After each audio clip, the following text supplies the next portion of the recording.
Bonjour, alors une petite vidéo pour les sapins de Noël. Donc vous allez voir, c'est relativement simple, enfin voire même très simple. Donc vous allez reproduire sur votre viseline le motif du sapin. Donc voilà, hein, un premier triangle et en fait cette partie-là que vous découpez, donc aux dimensions exactes, hein. Donc ensuite, vous avez découpé vos pièces en papier et vous avez reporté sur le tissu. Donc en fait, moi je découpe en laissant une marge de 0,75, même 1 centimètre. Vous voyez, vous laissez toutes vos pièces comme ça, vous découpez avec une marge et vous préparez comme ça vos 6 pièces. D'accord? Ensuite, vous allez prendre en fait, alors on va commencer par la partie du tronc. Donc vous prenez votre pièce 1, vous la positionnez.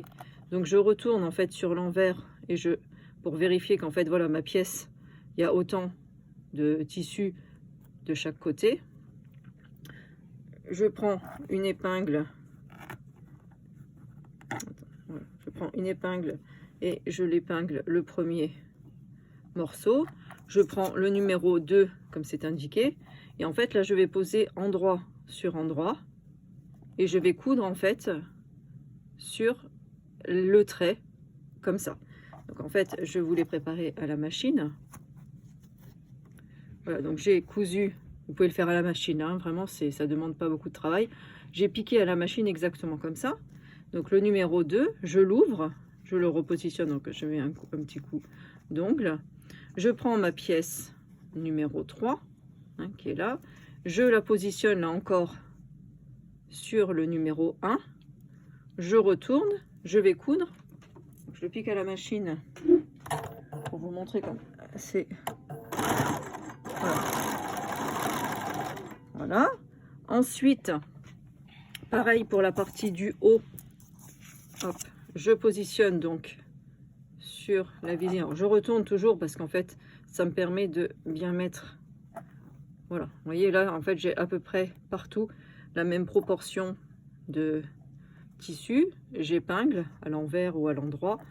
Voilà, là, je prends ma pièce numéro 2. Voilà, et là, idem.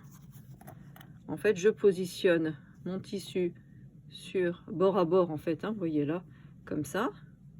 Je reprends en fait mon épingle, éventuellement. Hop, voilà, pour les faire tenir. Vous pouvez en mettre une deuxième, mais là, j'en ai pas sous la main. Et là, en fait, je vais coudre sur la partie qui est dessinée. Donc, je vous l'ai préparé là. Donc, vous voyez, j'ai cousu de là à là sur la partie dessinée. Je rabats. Je prends de ce fait la partie numéro 3 qui a été préparée également. Et idem, donc je la positionne sur toute la longueur. Je vais piquer à la machine.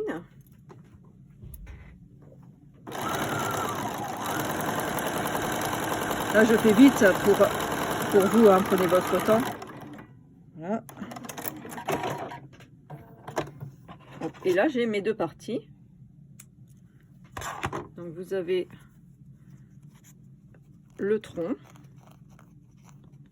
Donc, après, il faut redécouper. Alors, quand vous redécoupez, vous laissez une marge de 0,5 en haut et en bas proprement. Vous voyez, là, j'avais commencé à le redécouper.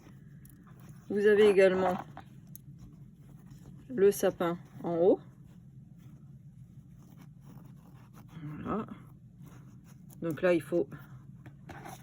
Je vais donner un petit coup de cutter. Mettez-vous côté viseline, en fait. Et là, vous mettez 0,5. Au moins la partie de jonction. Idem pour... Donc 0,5 là pour la couture de chaque côté. Voilà.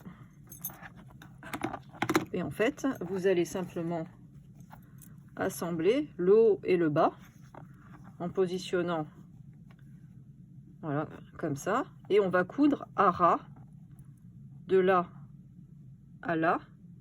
Vous allez coudre alors la machine à la main. Et en fait, quand vous allez ouvrir, vous aurez votre sapin.